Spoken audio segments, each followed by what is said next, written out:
Do you have to refund the shipping cost for eBay returns?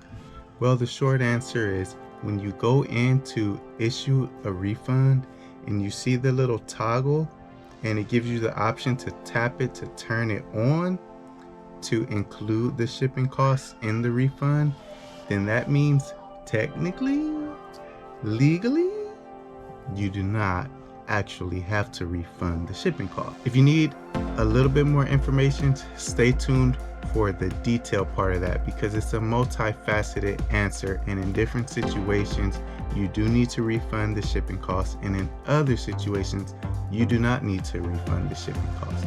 Welcome to the channel. If you're here for the first time, my name is Vincent, and this right here is an Eye for Profit production.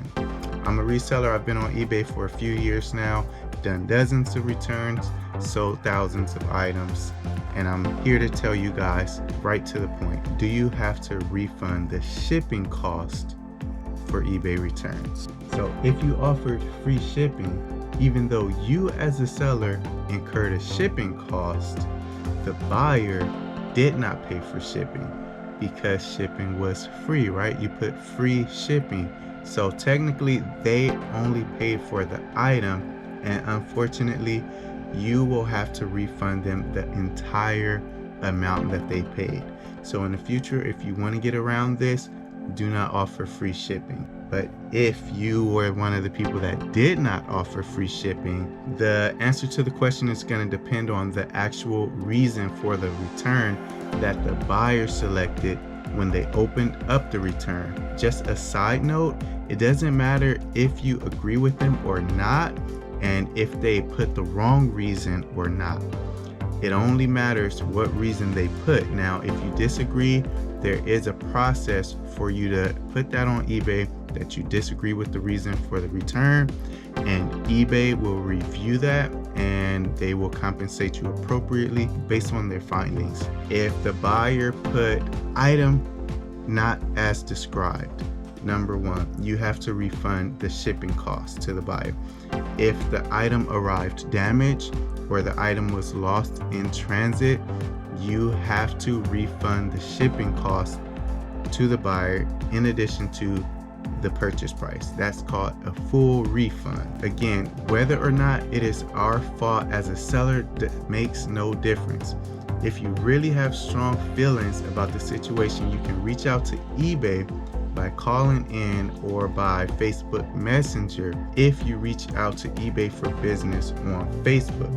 And maybe they will make an exception for you, but as someone who sells on a regular basis, it is better for your health to accept that some people are literally shitheads and they will screw you over any chance they get. But if you're going to be an eBay seller, you're going to have to learn to roll with the punches. If the buyer did not put item not as described and the item was not lost or damaged in transit, then most likely the buyer just did not like the item, the buyer changed their mind about the item, or the buyer could not fit the item, or maybe they just didn't need the item and they decided to return it. Any of those situations, if you didn't put free returns, then the buyer will have to pay the cost of the return, right?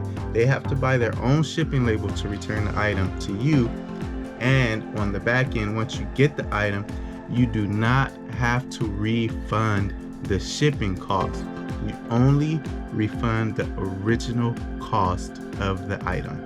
So I hope I was able to answer your questions and help you out with this situation. Yes, sometimes you do have to refund the shipping cost, and in other situations you do not have to refund the shipping cost. It really depends on how you set up the transaction and how the transaction went between you, the seller, and the buyer. Just one last favor, you guys. If I helped you out with this video, please do me a huge favor. It's not small, it really makes a big difference.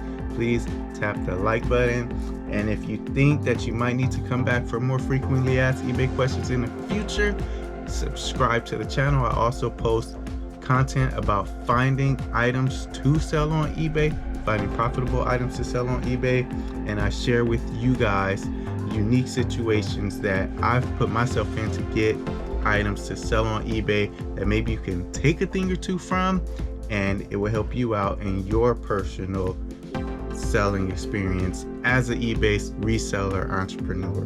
So with that being said, you guys, thank you for watching this video and hitting that like button, and probably most likely subscribing to the channel as well. I'll see you guys on the next video.